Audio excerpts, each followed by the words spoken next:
शाहबाज शरीफ को मिली राजनाथ सिंह से धमकी।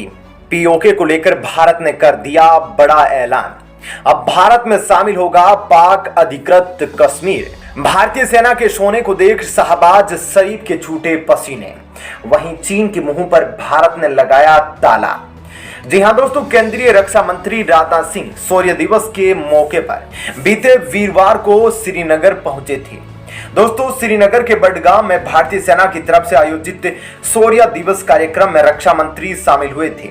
यहां कार्यक्रम को संबोधित करते हुए उन्होंने देश की एकता और अखंडता को बनाए रखने के लिए अपना सर्वस्व न्यौछावर करने वाले वीर शहीद सैनिकों को याद किया। दोस्तों, जम्मू कश्मीर से अनुच्छेद 370 के प्रावधान को खत्म करने के बाद मोदी सरकार ने पाकिस्तान अधिकृत कश्मीर को लेकर कड़ा रुख अख्तियार किया है। रक्षा मंत्री राजनाथ सिंह ने गुरुवार को पीओके पर पाकिस्तान को सीधी धमकी दी। दोस्तों, राजनाथ सिंह ने मोदी सरकार का उद्देश्य बताते हुए पाकिस्तान को सीधी धमकी देते हुए कहा कि पाकिस्तान के कब्जे वाले कश्मीर में और बाल्टिस्तान जैसे कश्मीर के शेष हिस्से को पुनः प्राप्त करना हमारा लक्ष्य है। इसके लिए 22 फरवरी 1994 को भारतीय संसद में सर्वसम्मति से पारित प्रस्ताव को लागू करना हमारा उद्देश्य है। दोस्तों, राजनाथ सिंह ने कहा कि पाकिस्तान मानवाधिकार के नाम पर घड़ियाली आंसू बहाता है, लेकिन वह खुद पीओके में लोगों पर अत्याचार कर रहा है। उन्होंने आगे कहा कि यदि पाकिस्तान अब पीओके के लोगों का उत्पीड़न करता है तो उसका अंजाम उसको सूत समेत भुगतना पड़ेगा। दोस्तों, राजनाथ सिंह ने 1947 में बडगाम हवाई अड्डे पर भारतीय सेना के हवाई अभियानों को याद में श्रीनगर में शौर्य दिवस समारोह में भाग लिया। दोस्तों, राजनाथ सिंह ने कहा कि मैं पाकिस्तान से पूछना चाहता हूं कि उसने भारत का जो हिस्सा अवैध रूप से कब्जाया है, वहां रहने वाले लोगों को उसने कितने अधिकार दिए हैं। दोस्तों, उन्होंने कहा कि हमारे विकास की यात्रा तब पूरी होगी जब 1947 में भारत आए शरणार्थियों के साथ न्याय होगा। उन्हें जब अपने पूर्वजों की जमीन पर सम्मान के साथ रहने का मौका मिलेगा। उन्होंने कहा कि मैं अपनी सेना और लोगों की ताकत से वाकिफ हूं।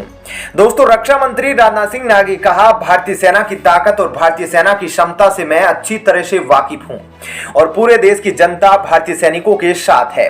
पाक अधिकृत कश्मीर को भारत का अभिन्न हिस्सा बनाना हमारा लक्ष्य है और यह लक्ष्य जब तक पूरा नहीं होगा तब तक पाकिस्तान के लोगों के साथ अन्याय ही होगा और हम यह ऐसा नहीं होने देंगे।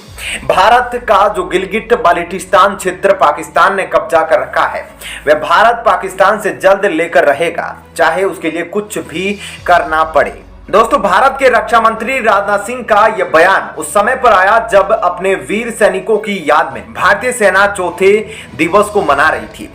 दोस्तों, मैं आपको बता दूं कि 27 अक्टूबर 1947 को महाराजा हरि सिंह और भारत गणराज्य के बीच इंस्ट्रूमेंट ऑफ एक्सेशन पर हस्ताक्षर किए जाने के एक दिन बाद भारतीय सेना के सैनिकों को भारतीय वायुसेना द्वारा बडगाम हवाई अड्डे पर जम्मू कश्मीर से पाकिस्तानी सेना को बेदखल करने के लिए ले जाया गया था।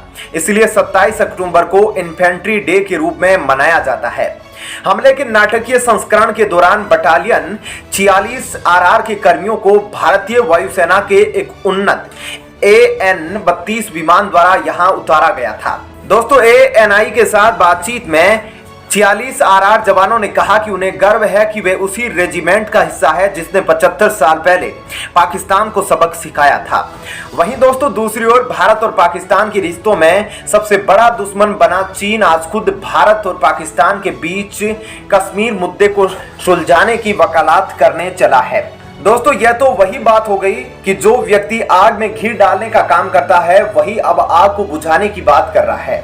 दोस्तों, यहाँ चीनी ड्रैगन के दो मुंह दिख रहे हैं। एक से जहां वह भारत और पाकिस्तान के बीच आग लगा रहा है, तो दूसरी ओर दूसरे मुंह से आग बुझा रहा है। जी हां दोस्तों, भारत के पड़ोसी चीन की हालत इन दिनों बेगानी शादी में अब्दुल्ला दीवाना जैसी हो गई है। आदत से मजबूर चीन ने एक बार फिर से कश्मीर मुद्दे पर बिन मांगी सलाह दी है। उसने कहा कि भारत और पाकिस्तान को कश्मीर मुद्दा बातचीत और विचार विमर्श के जरिए सुलझाना चाहिए तथा स्थिति को और जटिल बनाने वाली एक तरफा कार्रवाई करने से बचना चाहिए। दोस्तों, एक पाकिस्तानी पत्रकार द्वारा कश्मीर के मुद्दे के बारे में किए गए सवाल पर चीन के विदेश मंत्रालय की प्रवक्ता माओ निंग ने संवाददाताओं सम्मेलन में कहा कि कश्मीर के मुद्दे पर चीन की स्थिति हमेशा एक सम्मान और स्पष्ट रही है। दोस्तों, माओ ने कहा यह भारत और पाकिस्तान के बीच इतिहास का एक शेष मुद्दा है और इसे संयुक्त राष्ट्र चार्टर, सुरक्षा परिषद के संबंधित प्रस्तावों और द्विपक्षीय समझौतों के अनुसार शांतिपूर्ण तरीके से ठीक से हल निकाला जाना चाहिए। उन्होंने कहा दोनों देशों को स्थिति को और जटिल बनाने वाली एक तरफा कार्रवाई करने से बचना चाहिए, साथ ही विवाद को सुलझाने और क्षेत्र में शांति और स्थिरता बनाए रखने के लिए बातचीत और विचार विमर्श में शामिल होना चाहिए। दोस्तों, भारत ने पूर्व में कश्मीर मुद्दे पर तीसरे पक्ष के हस्तक्षेप को यह कहते हुए खारिज कर दिया था कि केंद्र शासित प्रदेश जम्मू कश्मीर से संबंधित मामले पूरी तरह से देश के आंतरिक मामले हैं। विदेश मंत्रालय ने इस साल मार्च में कहा था चीन सहित अन्य देशों को इस पर टिप्पणी करने का कोई अधिकार नहीं है। उन्हें ध्यान देना चाहिए कि भारत उनके आंतरिक मुद्दों का किस तरह से टीका टिप्पणी करने से परहेज करता है। लेकिन दोस्तों, पाकिस्तान में बैठे हुए चीन के विदेश मंत्रालय के प्रवक्ता माओ जो भारत और पाकिस्तान को सलाह दे रहे हैं कि दोनों देशों को आपस में बैठकर बात करनी चाहिए। इन्हें कोई यह बात क्यों नहीं बताता कि सारी बात तो इन्हीं की वजह से बिगड़ पड़ी है। दोस्तों, पाकिस्तान की ओर पाकिस्तान के टुकड़ों पर पलने वाले आतंकवादी संगठनों की वाट लगाने के लिए भारत संयुक्त राष्ट्र संघ से लेकर FATF तक अमेरिका के साथ कई पुख्ता सबूत सामने रखता है ताकि इन आतंकवादी संगठनों को, जिनकी पाकिस्तान अपने खर्चे पर पालना करता है, इन पर पाबंदी लगाई जा सके, उनको प्रतिबंधित किया जा सके। लेकिन दोस्तों, यह चीनी ड्रैगन भारत से दुश्मनी निकालने के चक्कर में संयुक्त राष्ट्र संघ में अपनी वीटो पावर का यूज हर बार इन आतंकियों को संयुक्त राष्ट्र में प्रतिबंधित होने से बचा लेता है। और दोस्तों, इतना ही नहीं, भारत और पाकिस्तान के बीच किस चीज का मुद्दा है? कश्मीर का। और कौन से कश्मीर का? यह कश्मीर है पाक अधिकृत कश्मीर, जिसको लेकर दोनों देश कहते हैं कि वह उनका हिस्सा है। हालांकि औपचारिक तौर पर देखा जाए तो आजादी के समय जो कश्मीर के महाराजा हरि सिंह के द्वारा भारत सरकार को हस्ताक्षर कर कश्मीर को भारत में शामिल करने का प्रस्ताव सौंपा गया था, उसके मुताबिक तो पूरा का पूरा कश्मीर भारत का अंग है। तो फिर चीन पाकिस्तान को यह क्यों नहीं बताता कि वास्तव में कश्मीर तो भारत का क्षेत्र है? और दोस्तों, सबसे बड़ा कारण तो यह है कि चाइना द्वारा जो पाक अधिकृत कश्मीर से जो प्रोजेक्ट निकाला गया है उसको चाइना पाकिस्तान इकोनॉमिक कॉरिडोर के नाम से जाना जाता है। यह सबसे बड़ी जड़ है कश्मीर मुद्दे को लेकर हल होने में, क्योंकि यदि भारत पाक अधिकृत कश्मीर पर कब्जा भी कर लेता है तो उसमें चाइना का एंगल आ जाता है। चाइना के अंदर से भारत को ज्यादा फर्क नहीं पड़ता, क्योंकि भारत ने बाकायदा शिमला समझौते के तहत यह बात रखी है कि कश्मीर का मुद्दा जब भी हल होगा तो वह हमेशा द्विपक्षीय बातचीत से होगा। इसके अलावा कोई भी तीसरे देश की बात भारत नहीं सुनेगा, चाहे किसी ने वहां पर कितना भी निवेश कर रखा है।